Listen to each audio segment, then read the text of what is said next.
Thank you to Squarespace for sponsoring today's video. Squarespace is the all-in-one website platform for entrepreneurs to stand out and succeed online. Whether you're just starting out or managing a growing brand, Squarespace makes it easy to create a beautiful website, engage with your audience, and sell anything from products to content to time, all in one place, all on your terms. Their design intelligence empowers anyone to build a beautiful, more personalized website tailored to their unique needs, while Squarespace Payments is the easiest way to manage your payments in one place with Squarespace. Onboarding is fast and simple. All of the tools you need to engage your subscribers, drive sales, and simplify your audience management. Set up automated emails to build connections while saving time, and easily integrate your products into email templates to drive sales and increase site traffic. Check out squarespace.com for a free trial, and when you're ready to launch, go to www.squarespace.com/oliviareadsalatte to save 10% off your first purchase of a website or domain. How we looking? I don't know how anything works. Hello. Top of the morning to you. I love it. I have a little cowboy hat. That doesn't matter. I need to get on subject in 2025. Today, we are going to go through all these books you see here because we have a lot of goals in 2025, okay? And it's a we situation because I need y'all to be here with me. I can't do this alone. So, I was talking to Partner Latte. We sound like a law firm. I was talking though, and I was basically saying that I really want to read down all of my epic fantasy that I have. This is the year of Joe Abercrombie for me. I am claiming it now and here. And essentially, well, my year has been labeled. I am apparently having my romantasy era. And I'm very excited for this. I thought, first of all, shout out to the partner, because that is such a clever, like, weaving of my reading. Because do I read a cozy mystery or a thriller here or there as a palate cleanser? Yes. Do I like romance? Are dragons involved? Okay, the romantasy's here. I lovingly adore dude bro fantasy. Like, it's just calls to me. I love it. It's genuinely my favorite thing that I have discovered in the past few years. So mixing it all together, and you know, you get the best of both worlds. It's great. I'm happy. I'm excited. So if you'd like to be in your romantasy era, please do join me. We can read the same books. We can read different. We can live our little lives. How about that? Also, I just flittered. Is that a word? I don't know. I just ran around the whole house picking up all these books, and I forgot frickin' Joe. I'm gonna call in help. Hopefully help answers the phone. I think all of that's on camera. Okay, well, I guess we can start with my year of Joe. Because Joe and I are besties now. I don't know if you know. You know what I'm gonna do when I finish all his books? I'm recreating this picture. That's gonna happen. Oh my god, I need to get a suit. Okay, so this is the final book. Oh my god, sorry, my neck still has a crick in it. And it hurts to turn a certain way, so I'm turning like Batman every time I gotta look somewhere. It's awful. But as you can see, I have started it because, of course I have. I'm like 64 pages in, so I've just barely knocked on the front door. But this is the third book in the First Law trilogy. That is where you're supposed to start in this little world here. And I am having quite a fun little time. The first book is The Blade itself. If you're wanting to start it. It's really good. It's actually very funny. I love this humor. This humor is so for me. You probably, as soon as you saw me start reading this, were like, if you know my humor, you're like, Glockta. Besties. Glockta is girly pop, and I do love him. I do. And also, I mean, he's a bad person. But they're all kind of bad. But I love them all. I'm like, okay, but slay. Literally. And when I started reading this, I would walk around all the time and just be like, Olivia Nine Fingers. Say one thing about Olivia Nine Fingers. She's that girl. I don't know why. And I think it's because the first book just starts out with Logan, the barbarian, who is down on his luck. Truly a coming of age montage is at the beginning of this book for this man, where he is fighting off some other barbarian man and they are falling down a cliff and he falls over the edge, the other guy falls over the edge, but not Logan Nine Fingers. All 9 of his fingers are gripping onto that little ledge and he's like, oh, yeah, I did that. And then he feels a little tug on his leg. He looks down and he says, oh, crap. And it all just literally tumbles down. And there's something about this writing that is so easy to picture in my mind. When the writing is this good, for me, this is like a movie in my head. So I think that's another reason why I'm really enjoying this writing, is it is not too overcomplicated, but it is still very detailed and just clever. I think that it is an actual movie in my little noggin, and those books are always some of my favorites. So I'm having a great time. I want to finish this one off. And The Blade itself was one of my best books of 2024, so it stands to say that I'm gonna love this one too. Dang it. And we'll just keep with the Abercrombie of it all. So I do know I need to read, is it Best Served Cold? There's like 3, they're not really standalones, but they're kind of their own separate things. I know you need to read them. I have an order of reading screenshotted on my phone. Fret not, I am actually following it because I'm invested in this. And this, dare I say, may be my new favorite, like, epic fantasy world? I don't know.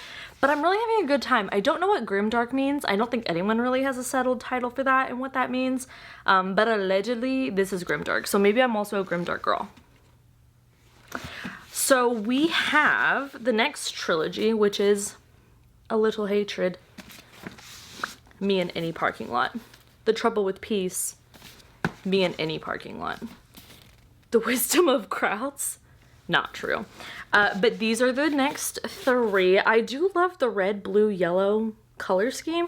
This is why I say Joe is kind of girly pop. Like, he has an aesthetic. He's aiming for it. And I like these because they have a nice texture. Yeah, I'm gonna leave that in because I mean it. And then next up, I want to get back into a J. Kristoff series and read Empire of the Damned. This is the Illumicrate version. It is prettier than anything ever, honestly. I really, really enjoyed Empire of the Vampire. I thought it was so fun. Well, not for them, but it was fun for me to read.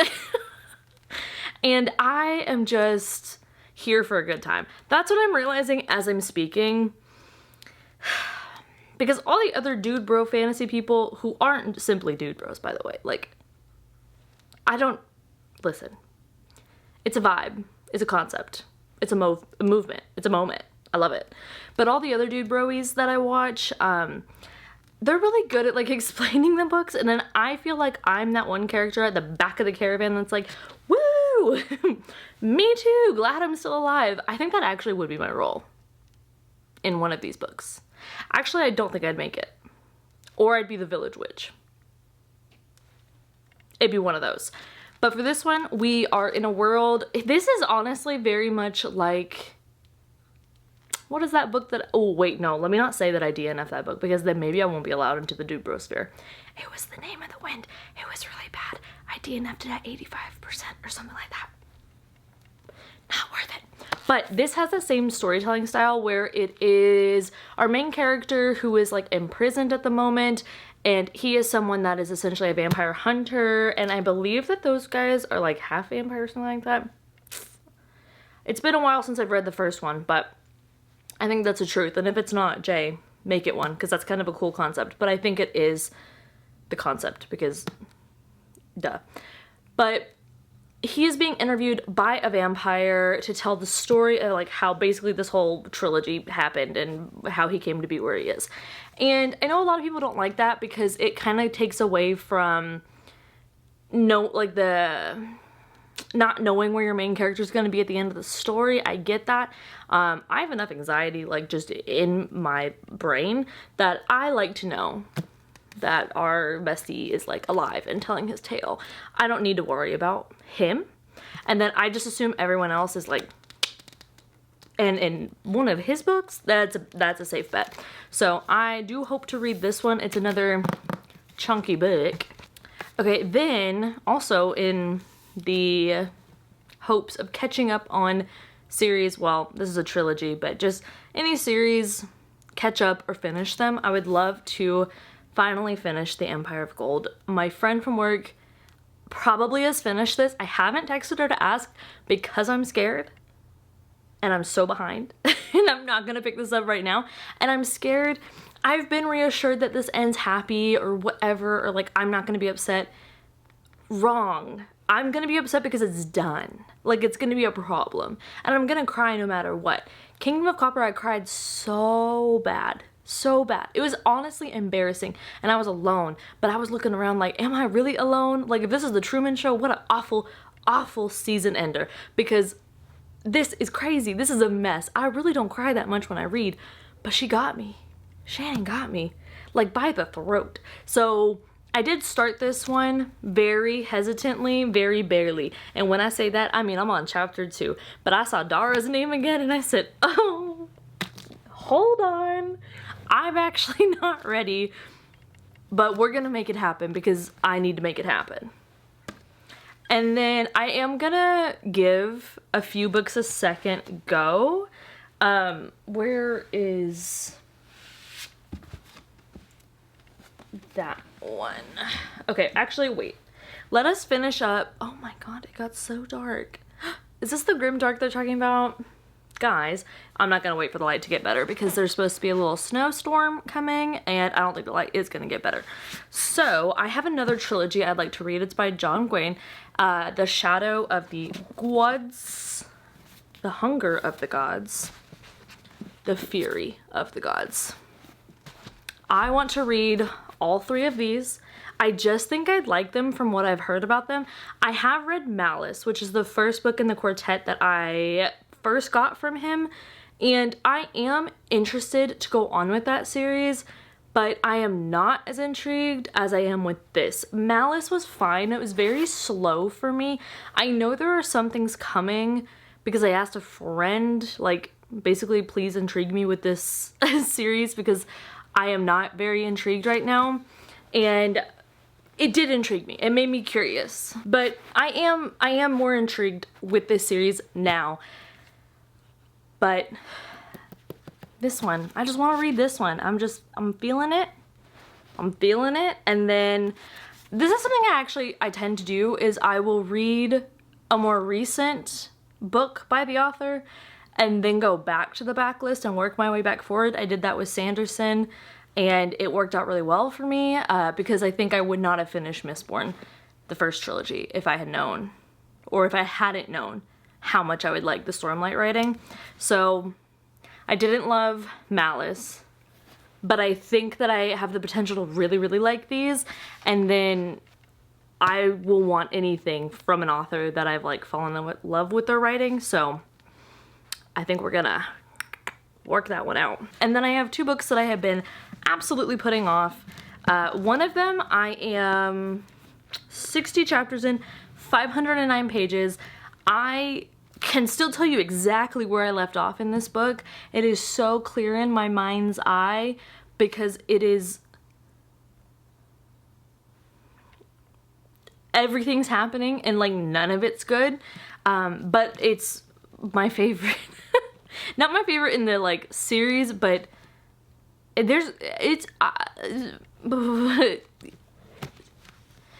yeah. So I want to finish Dark Age finally. You can see still got the bookmark in there, but I'd love to finish that one. And then I need to read Lightbringer, which am I ready for? No, but yes, I wasn't ready for any of the books in the Red Rising series, to be fair, but I am very excited for this one. I think Red God is coming out this year, and what a title. Do you ever hear like a book title and you're just like, okay, Pierce? That's exactly how I felt when I heard that. So then I'm giving 2 books a second chance here. The first one is A Day of Fallen Night. I think that when I was trying to read this, it just wasn't the right time for such a slow-paced book like this. I was really more in the mood for something quick and fast, and actually I wasn't even really in the mood for fantasy at this time, so I don't think it's fair to the book. I think what I did read of it was good. It did remind me a lot of just a better written Priory of the Orange Tree, but I think giving it another go is worth it, and I'm going to try it. This is my broken binding edition. Isn't she a stunner?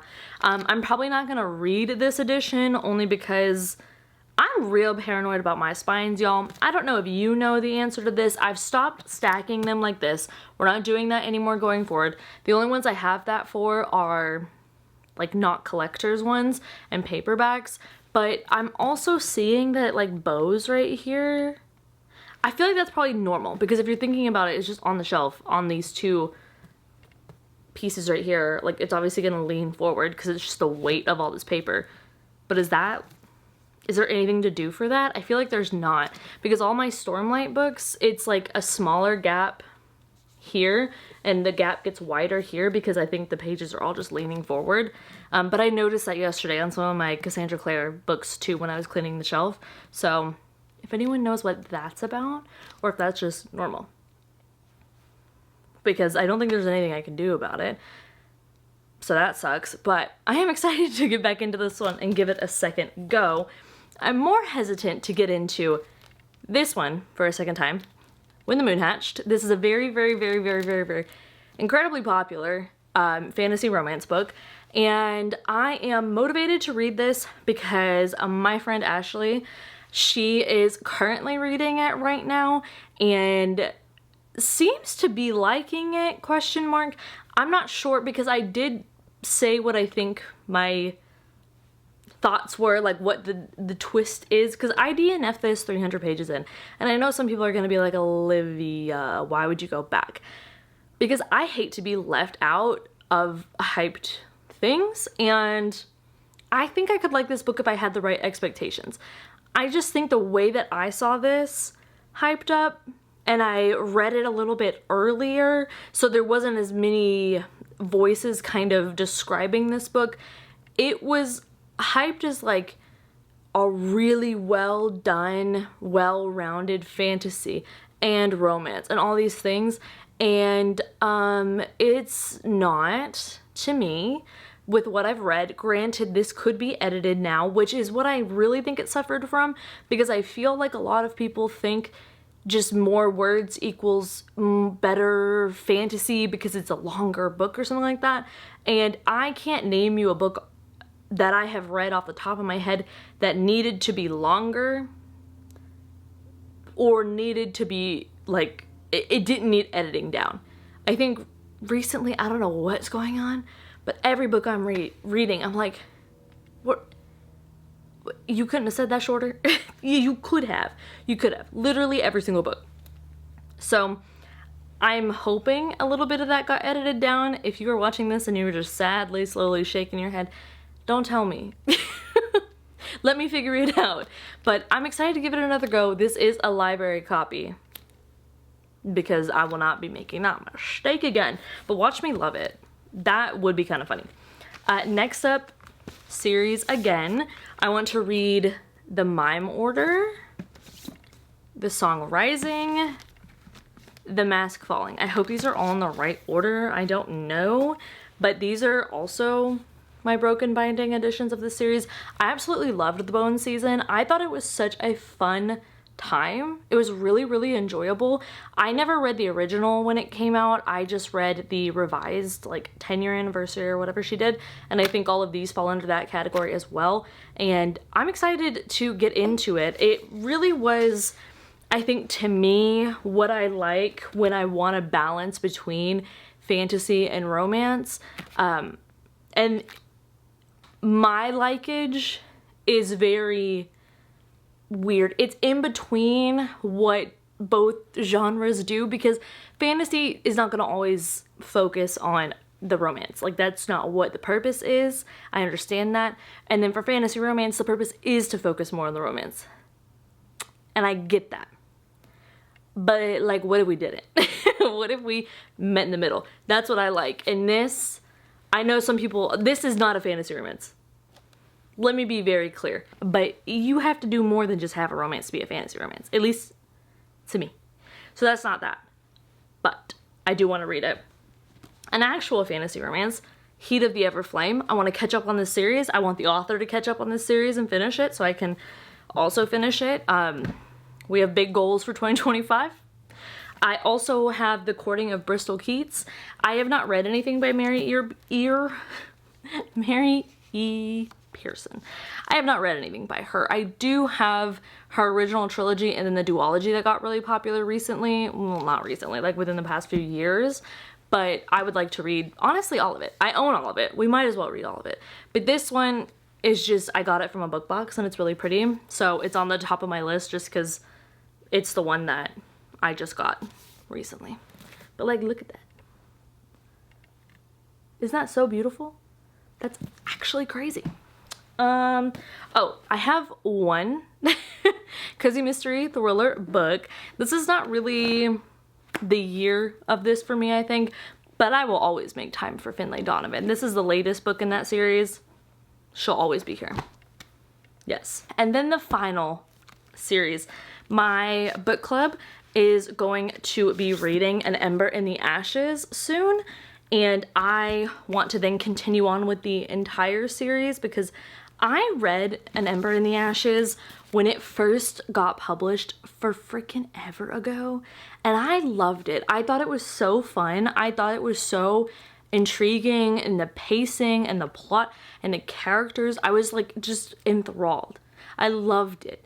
And I started to reread this a little bit ago, and I was like, wow, this still holds up. I'm still into this. So I made it a book club pick because I thought it'd be like really fun, because the sequel series, it's not really a sequel, but it deals with, I think, characters related to characters in this. Air just came out, and I know that another book is coming out for that. I don't know how many, if it's a duology, a trilogy, quartet, again, whatever.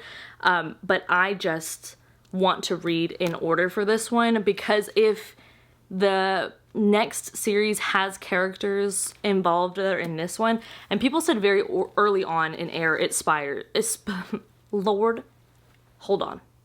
It spoils this quartet, and I don't want that for me. I want to be able to read this. So that is what we're gonna do, and I'm very excited about that.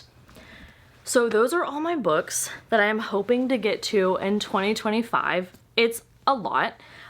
Granted, I do typically read far more than this every year. So I definitely think that it's doable. I just think that I happen to choose huge books.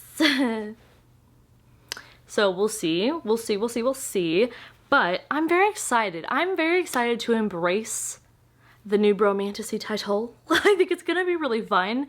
I think it perfectly describes what's probably gonna be happening on the channel for the next year or so, or honestly, forever. We'll see. Not committing to anything, but kind of, because I just think it's gonna be really fun. And let me know if you have read any of these, if you loved them, if you loathed them, or if you're gonna read any of these this year. Let me know down below. Let me know what you're excited for this year. I didn't really do any new releases because I'm really focusing on reading what I own and reading from the library. New releases from the library take a while where I am, just because I think the system's really big, and also it just takes a while for them to like get the books in, whatever. Totally fine, not a complaint. Honestly, a saving grace, because this is how many freaking books I gotta get to before those anyways. So thank you so much for watching. Make sure you drink your water, stay hydrated, be kind, lead with empathy, and go have a good day on purpose. My good day on purpose is going to be starting off on my big old 2025 TBR. That is what we're going to be doing. So let me know what you're going to be doing. If you'd like to leave an emoji instead, Jake is very kindly with us as I am filming this, and he is just the most patient boy ever, and I love him a lot. He's a great producer, even though he's asleep. He's doing great. He's doing great. That's why we're having lighting issues, but that's fine. Thank you for watching, and once again, I will see you in the next video, you guys. Goodbye. Hear the birds and see the sun. Side by side, our fears are done. All the good times just